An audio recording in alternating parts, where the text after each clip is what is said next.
अस्सलाम वालेकुम, मैं हूं शाहज़ेब खानज़ादा। अमेरिका और इसराइल की जानिब से ईरान पर हमलों के आगाज़ के सिर्फ 72 घंटों बाद ही ये जंग ना सिर्फ पूरे मशरिक़ वुस्ता को अपनी लपेट में ले चुकी है बल्कि यूरोप तक पहुंच गई है। और बज़ाहिर ये लग रहा है कि अमरीकी सदर ट्रंप की जानिब से ईरान पर हमले का फैसला या तो कोई मिस कैलकुलेशन थी या फिर उन्होंने कोई कैलकुलेशन ही नहीं की थी।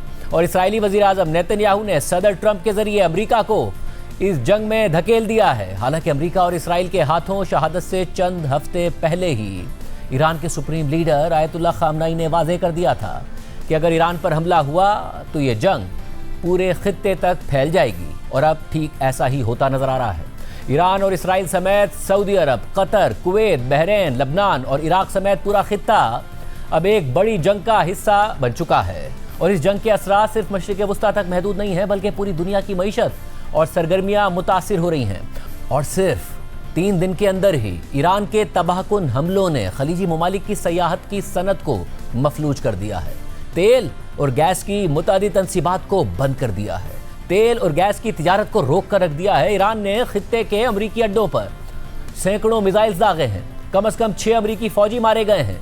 दर्जनों शहरियों के मारे जाने की इतलात हैं। और इन हमलों की वजह से होने वाली अफरा तफरी से अमरीका के 3 लड़ाका तैयारे भी गिरा दिए गए हैं। और ईरान ने 2 दिनों के अंदर कुवैत और सऊदी अरब में अमरीका के सिफारत खानों को भी निशाना बनाया है, जिसके बाद अमरीका ने दोनों सिफारत खाने बंद कर दिए हैं। और खित्ते में खुद जंग छेड़ने और पूरे खित्ते के अवाम को गैर महफूज करने के बाद अब अमरीका ने इसराइल समेत मुत्तहिदा अरब अमारात, उर्दन, बहरीन, मिस्र, ईरान, इराक, कुवैत, लबनान, ओमान, कतर, सऊदी अरब, शाम और यमन में मौजूद अमरीकी शहरियों पर जोर दिया है कि वो खित्ते से निकल जाएं ताकि महफूज रह सकें। इसके अलावा अमरीका ने उर्दन, बहरीन, इराक, मुत्तहिदा अरब अमारात और कतर में मौजूद अमरीका के नॉन एमरजेंसी अमले और बाकी अमले के अहल खाना को भी निकलने की हिदायत दे दी हैं। इस सारी सूरत हाल में अमरीकी सदर ट्रंप का कहना है कि ईरान के खिलाफ फौजी मुहिम तकरीबन 4 हफ्ते तक जारी रह सकती है। और अमरीका ईरान की मिसाइल और जौहरी सलाहियतों को तबाह करने के लिए हर मुमकिन इकदाम करेगा। जबकि उनके इत्तेहादी इसराइली वज़ीर आज़म नेतन्याहू का कहना है कि ईरान के साथ तनाज़ा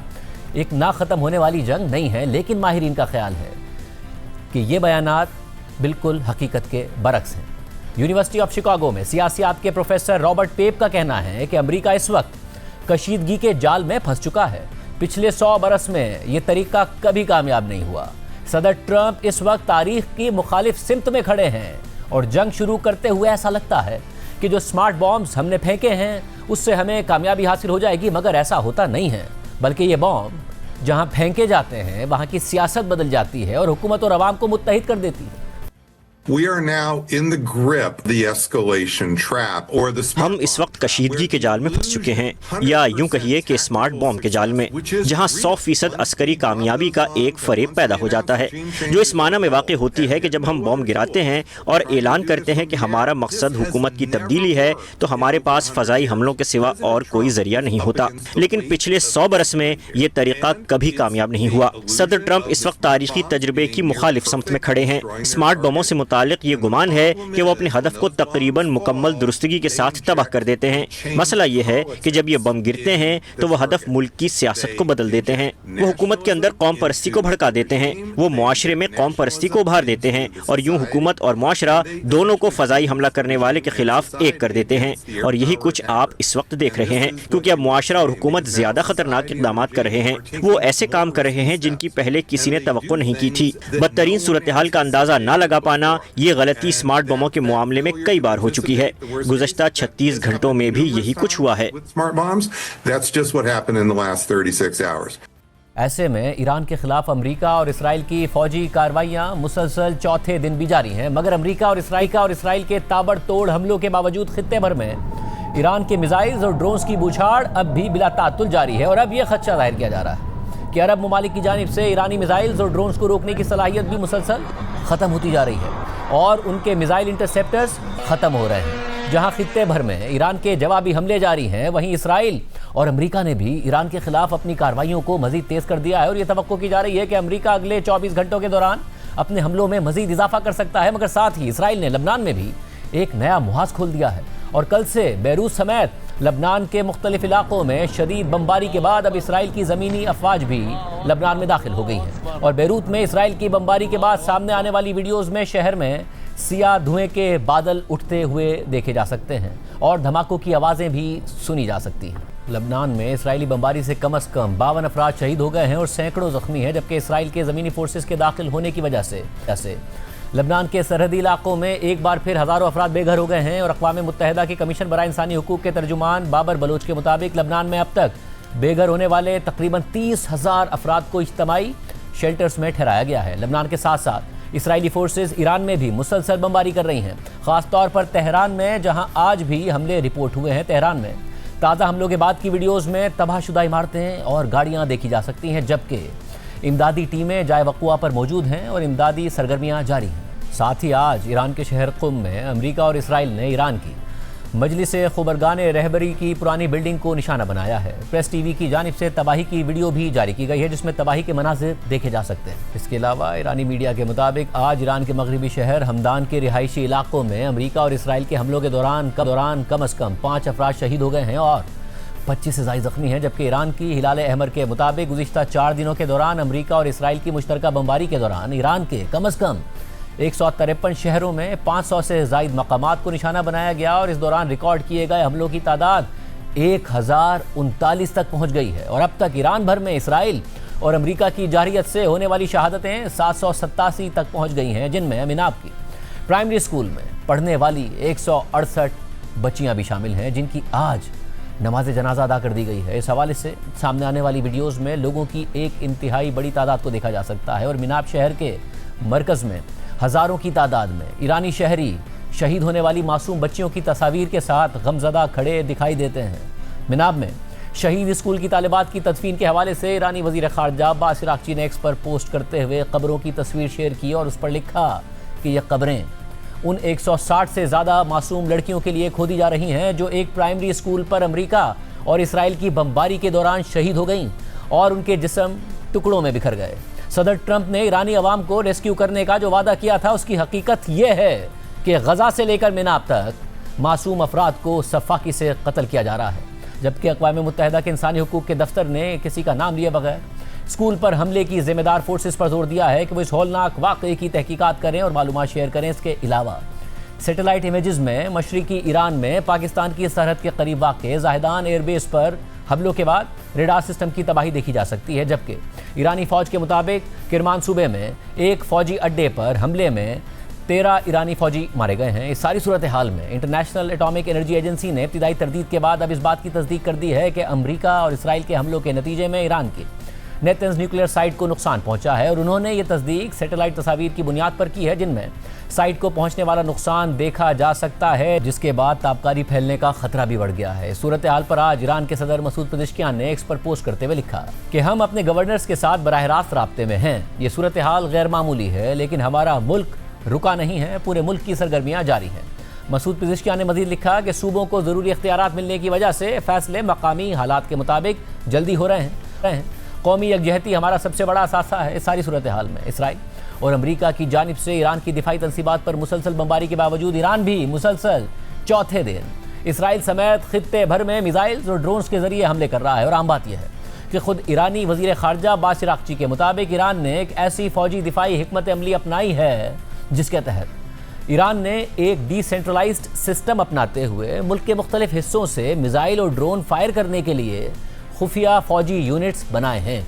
और माहिरीन के मुताबिक आम ट्रकों जैसे दिखाई देने वाले ईरान के मोबाइल लॉन्चर्स आसानी से कम लागत से तैयार किए गए ड्रोन्स और कम फासले तक मार करने वाले बैलिस्टिक मिसाइल दाग सकते हैं।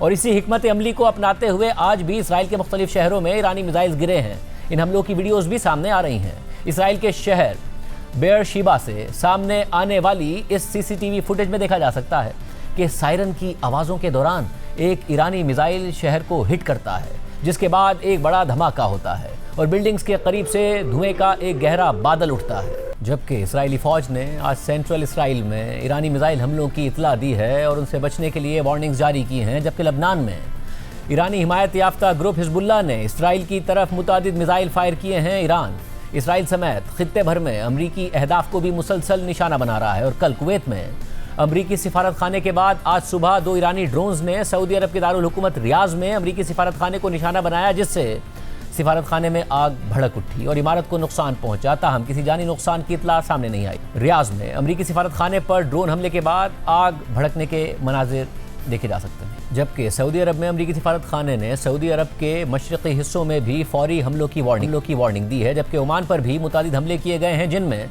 2 ड्रोन हमले भी शामिल हैं। ओमान के सरकारी मीडिया के मुताबिक एक ड्रोन सलाला पोर्ट के करीब गिरा, जबकि 2 दीगर ड्रोन्स जफ़ार सूबे के करीब इंटरसेप्ट किए गए हैं, मगर ईरानी सरकारी मीडिया के मुताबिक ईरान ने ओमान पर हमलों की तरदीद की है। इसके अलावा आज बहरीन, कतर, कुवैत और उर्दन में भी हमले हुए हैं। इस सारी सूरत हाल में आज बहरीन, मुत्तहदा अरब अमारात और कतर ने 4 दिनों के दौरान अपने अपने मुल्क में होने वाले ईरानी हमलों की तफसीलात बताई हैं। मुत्तहदा अरब अमारात की वजारत दिफा के मुताबिक ईरानी हमलों में अब तक मुत्तहदा अरब अमारात में 3 अफराद मारे गए हैं, जबकि 68 जख्मी हुए हैं। मुत्तहदा अरब अमारात की वजारत दिफा ने मजीद बताया है कि ईरान की तरफ से मुत्तहदा अरब अमारात की तरफ 186 मिसाइल्स और 812 ड्रोन्स दागे गए हैं, जिनमें से ज़्यादातर को दिफाई निज़ाम ने रोक लिया है, कुछ समंदर में गिरे हैं और जबकि एक मिसाइल अमाराती इलाके में गिरा है, जबकि ड्रोन्स में से ज़्यादातर को फ़िज़ा में ही निशाना बनाया गया है। जबकि बहरीनी हुकाम का कहना है कि उनके फ़िज़ाई दिफाई निज़ाम ने अब तक ईरान की जानिब से दागे गए 73 मिसाइल्स और 91 ड्रोन्स को तबाह कर दिया है। इसके अलावा कतर की वजारत खारजा के तर्जुमान माजिद अंसारी ने आज प्रेस कॉन्फ्रेंस के दौरान बताया कि कतर ने साबित कर दिया है कि उसे धमकी नहीं दी जा सकती है, मुकम्मल तौर पर तैयार हैं, हम ऐसे हमलों का जवाब दिए बगैर नहीं रहेंगे। उन्होंने मजीद कहा कि कतर ने पीर को जो ईरानी तैयारे मार गिराए थे, वो तैयारे कतर की फ़िज़ाई हुदूद में दाखिल हो गए थे, हालांकि उन्हें पहले ही वार्निंग दी जा चुकी थी। कतर अब भी इन तैयारों के अमले को तलाश कर रहा है और इस वक्त कतर का ईरान के साथ कोई राब्ता नहीं है। कतरी वजारत खारजा के तर्जुमान ने मजीद कहा कि हमारे इंटरसेप्टर मिसाइल्स का स्टॉक ख़त्म नहीं हुआ और मौजूदा ख़तरे से निपटने के लिए काफ़ी मिसाइल्स मौजूद हैं। ये दावा गलत है कि ईरान की तरफ से खलीजी ममालिक पर दबाव डालने से मुज़ाकरात की तरफ वापसी होगी। उन्होंने ये भी कहा कि ईरान की जानिब से कतर के इंटरनेशनल एयरपोर्ट पर हमले की कोशिशें नाकाम बना दी गई हैं। ईरानी अहदाफ सिर्फ फौजी नहीं हैं, बल्कि पूरे मुल्क पर हमले हो रहे हैं। इस वक्त ये सूरत हाल है और ऐसा लगता है कि अरब ममालिक के साथ साथ अमरीका भी ईरान की तरफ से इस रद्दअमल की तवक्को नहीं कर रहा था और ना ही इसके लिए तैयार था। अमरीकी नशरियाती इदारे CNN ने कुवैत में अमरीकी अड्डे पर ईरानी हमले के बाद 6 अमरीकी फौजियों की हलाकत की तफसीलात शाया की हैं, जिसके मुताबिक इतवार की सुबह ईरानी स्ट्राइक में कुवैती पोर्ट पर 6 अमरीकी एहलकार मारे गए और एक बाखबर जरिए ने बताया है कि सुबह 9 बजे ईरान ने यह हमला किया और इस हमले से पहले ना तो कोई सायरन बजे, ना ही कोई वार्निंग देकर फौजियों को अलर्ट किया गया ताकि वो वहां से निकल सकते या फिर बंकर्स में छुप सकते। हमले के बाद भी घंटों तक बिल्डिंग में आग लगी रही और तमाम एहलकारों को मलबे से निकालने में टाइम लगा और यही वजह है कि खलीजी ममालिक पर ईरान के शदीद हमलों पर खुद अमरीकी सदर ट्रंप भी हैरान हैं। हालांकि ईरान पहले से ही वाजे कर चुका था कि वो अमरीकी हमलों के नतीजे में खित्ते में अमरीकी अड्डों को निशाना बनाएगा। CNN को दिए गए एक इंटरव्यू के दौरान सदर ट्रंप ने कहा है कि अब तक सबसे बड़ा सरप्राइज खित्ते के ममालिक पर ईरान के हमले हैं। सदर ट्रंप ने CNN को बताया कि हम हैरान थे, हमने अरब ममालिक को कहा कि हमने ये मामला संभाल लिया है, अरब ममालिक इसमें बहुत कम मुलविस होने वाले थे, अब वो खुद को मुलविस करने पर इसरार कर रहे हैं, अब वो लड़ना चाहते हैं। इसके अलावा आज सदर ट्रंप ने सोशल मीडिया पर पोस्ट करते हुए कहा कि ईरान का फ़िज़ाई दिफा, उनकी फ़िज़ाइया, बहरिया और क़यादत सब ख़त्म हो गए हैं, वो बात करना चाहते हैं मगर मैंने कहा है कि अब बहुत देर हो गई है। इसके अलावा गुज़िश्ता 2 दिनों के दौरान कतर और सऊदी अरब में तेल और गैस की तनसीबात पर भी ईरानी हमले रिपोर्ट हुए हैं। तहम ईरान के वज़ीर ख़ारजा बासिर आक़ची का कहना है कि ईरान खित्ते में अमरीकी अहदाफ के अलावा किसी और को निशाना नहीं बना रहा है। इस सारी सूरत हाल में सदर ट्रंप के करीब समझे जाने वाले और उनके हामियों में शुमार होने वाले अमरीकी सहाफ़ी टकर कार्लसन ने अपनी एक पॉडकास्ट में ये दावा किया कि कतर और सऊदी अरब ने इसराइल की खुफिया एजेंसी मोसाद के एजेंट्स को गिरफ्तार किया है, जो इन ममालिक में ही बॉम्ब धमाकों की मंसूबाबंदी कर रहे थे। It really hurts these countries, and Israel wanted to hurt these countries. That's the point. Wanted to hurt these countries. Wanted to sow chaos and disorder because they are rivals of Israel. So it's probably hasn't been reported, but it's a fact that last night in Qatar and Saudi Arabia, authorities arrested Mossad agents planning on committing bombings in those countries. Now, that's weird. That doesn't make any sense. Why would the Israelis be committing bombings in 2 Gulf countries which are also being attacked by Iran? Aren't they on the same side? No. Israel wants to hurt Iran and Qatar and UAE and Saudi and Bahrain and Oman and Kuwait. And they've succeeded.